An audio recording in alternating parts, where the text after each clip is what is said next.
Assalamualaikum warahmatullahi wabarakatuh. Pada pertemuan hari ini kita akan mempelajari tentang materi sediaan obat bentuk larutan. Nah, pengertiannya, larutan merupakan sediaan cair yang mengandung satu atau lebih zat kimia yang terlarut. Ingat ya, dia dapat mengandung satu atau lebih zat kimia yang terlarut. Untuk larutan harus larut ya, nanti berbeda lagi dengan yang namanya emulsi dan suspensi. Nah, untuk larutan sendiri ada yang disebut dengan solut dan ada yang kita sebut dengan solvent. Untuk solut ini adalah zat terlarutnya. Kemudian untuk solvent adalah pelarutnya. Bisa dibedakan ya. Nah, ini adalah berbagai macam solvent atau pelarut yang biasa dipakai untuk membuat sediaan obat larutan. Kita lihat di bagian sini, ini adalah solventnya yang sering digunakan, mulai dari air, spiritus, gliserin, ether, minyak, hingga parafin liquidum. Nah, kemudian untuk kolom di sebelah sini, ini adalah solut atau zat terlarut yang akan dapat larut di dalam solvent-solvent tersebut. Jadi, untuk solvent air, solut apa yang dapat larut di dalam air? Yaitu macam-macam garam, misalnya natrium klorida, kalium klorida, kalsium klorida, dan lain-lain. Untuk spiritus sendiri, solut yang dapat larut yaitu kamfer, iodium, mentol. Kemudian untuk gliserin yaitu tanin, zat samak, boraks, dan fenol. Untuk solut kamfer, fosfor, dan sublimat dia akan larut dalam solvent ether. Untuk kamfer dan mentol akan larut dalam solvent minyak, dan solvent parafin liquidum dia dapat melarutkan sera, cetaseum, minyak-minyak, kamfer, dan mentol. Urutan di sini dibuat berdasarkan urutan dari sifat solvent dari yang polar hingga non-polar. Untuk solutnya, untuk solut yang polar, dia tidak bisa jika dilarutkan di dalam solvent yang non-polar. Nah, itu nanti kita akan belajar di faktor yang mempengaruhi kelarutan. Nah, ini dia faktor yang mempengaruhi kelarutan, ada 7. Mungkin pada slide ini kurang terlihat ya. Kita lihat dulu yang bagian pertama, faktor pertama. Nah, faktor pertama yaitu sifat dari solut atau solvent, yaitu sifat dari zat terlarut atau pelarutnya. Di sini disebutkan bahwa jika solutnya polar, maka akan larut di dalam solvent yang polar. Kemudian jika solutnya nonpolar, maka akan larut di dalam solvent nonpolar. Nah, itu tadi seperti slide sebelum ini ya, yang macam-macam solvent yang biasa digunakan tadi. Misalnya contohnya di sini untuk garam-garam, dia sifatnya polar, dia akan larut di dalam air yang juga polar. Kemudian untuk alkaloid basah yang bersifat nonpolar, dia akan larut di dalam solvent yang nonpolar juga, yaitu di sini adalah kloroform, CHCl3. Nah, itu tadi sifat pertama. Kemudian faktor yang kedua, nah, kosolvensi. Kosolvensi itu apa? Yaitu peristiwa kenaikan kelarutan suatu zat karena adanya penambahan pelarut lain atau modifikasi pelarut. Jadi di sini ada pelarutnya yang kita ubah sehingga zat yang awalnya tidak larut menjadi larut. Kita lihat contohnya. Nah, kita lihat di sini ada tabung berisi air dan ada zat yang bernama luminal. Ketika kita masukkan luminal ke dalam air, yang terjadi adalah luminal tidak larut. Nah, sekarang kita lihat gambar kedua. Setelah kita modifikasi pelarutnya, kita buat campuran air dan gliserin. Yang awalnya pelarutnya cuma air, sekarang pelarutnya adalah air dan gliserin. Nah, luminal kita larutkan lagi, akhirnya luminal larut. di sini adalah peristiwa kosolvensi, yaitu adanya modifikasi pelarut. Kemudian untuk faktor yang ketiga, yaitu kelarutan. Zat yang mudah larut memerlukan sedikit pelarut. Zat yang sukar larut memerlukan banyak pelarut. Ini jelas ya. Jika bahannya mudah larut, pelarut yang kita gunakan sedikit. Jika bahannya sukar larut, pelarut yang kita gunakan lebih banyak. Nah, ingat kembali, materi pelajaran kelas 10 farmasi ada tabel kelarutan. Di situ mungkin kalau kalian ingat, tabel kelarutan ada 7 istilah kelarutan dari yang sangat mudah larut hingga praktis tidak larut dengan jumlah bagian pelarut yang digunakan. Seiring dia semakin sukar larut, maka jumlah pelarut yang digunakan juga semakin banyak. Dan ini berhubungan dengan faktor yang kelarutan ini. Kemudian untuk faktor selanjutnya yaitu temperatur atau suhu.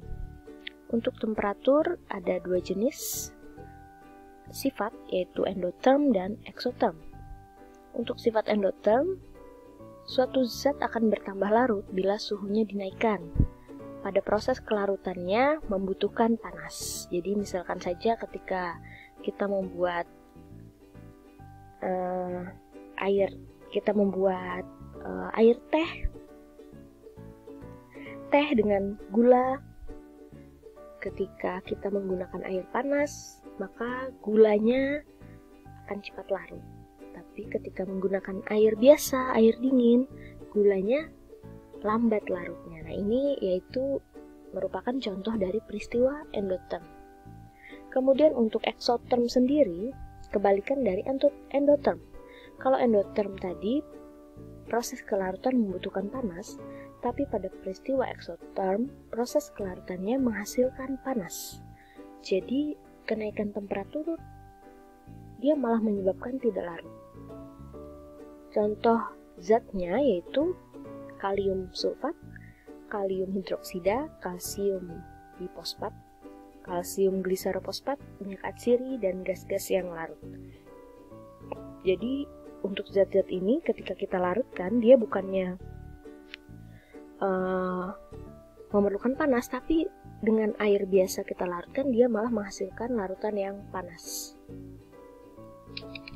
Kemudian faktor yang selanjutnya yaitu salting out. Peristiwa adanya zat terlarut tertentu yang mempunyai kelarutan lebih besar dibanding zat utama akan menyebabkan penurunan kelarutan zat utama atau terbentuknya endapan karena adanya reaksi kimia.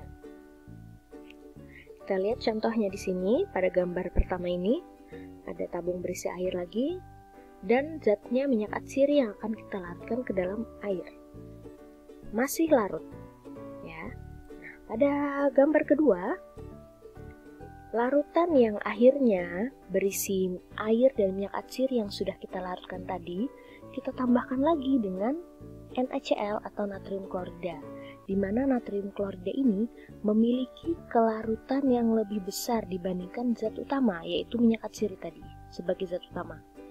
Nah, akhirnya NaCl larut, tetapi minyak atsiri menjadi tidak larut. Yang awalnya minyak atsiri larut, tapi ketika ada NaCl, dia menjadi tidak larut. Karena apa tadi? Karena adanya zat terlarut tertentu, si NaCl, yang memiliki kelarutan lebih besar dibandingkan zat utama, akan menyebabkan penurunan kelarutan zat utama. Nah, itulah penjelasannya. Dan peristiwa ini disebut salting out. Kemudian untuk faktor selanjutnya yaitu kebalikan dari salting out, yaitu salting in. Adanya zat terlarut tertentu yang menyebabkan kelarutan zat utama dalam solvent menjadi lebih besar. Mari kita lihat contohnya.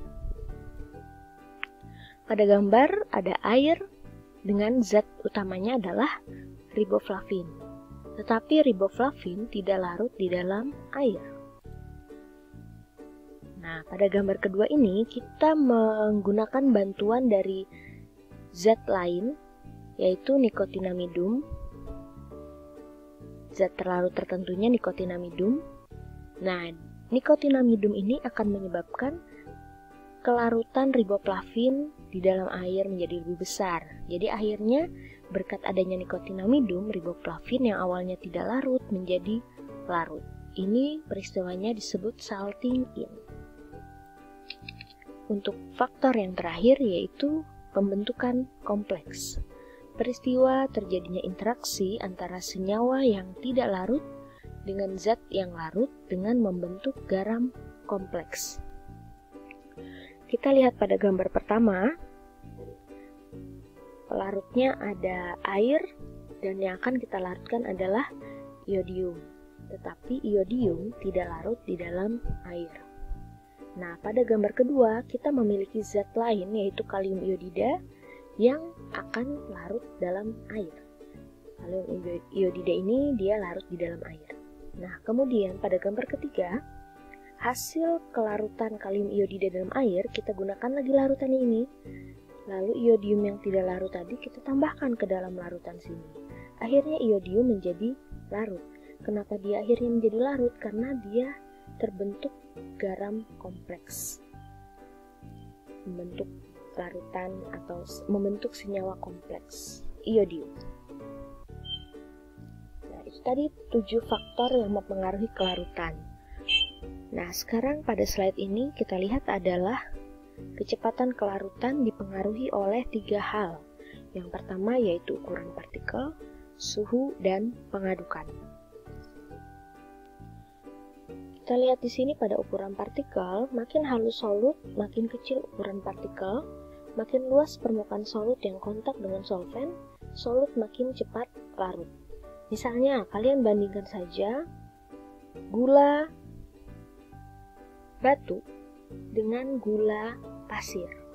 Yang manakah yang lebih cepat larut? Tentunya adalah gula pasir, karena ukuran partikelnya lebih kecil. Dengan ukuran partikel yang lebih kecil, maka semakin luas permukaannya yang kontak dengan pelarut, sehingga dia semakin cepat larut.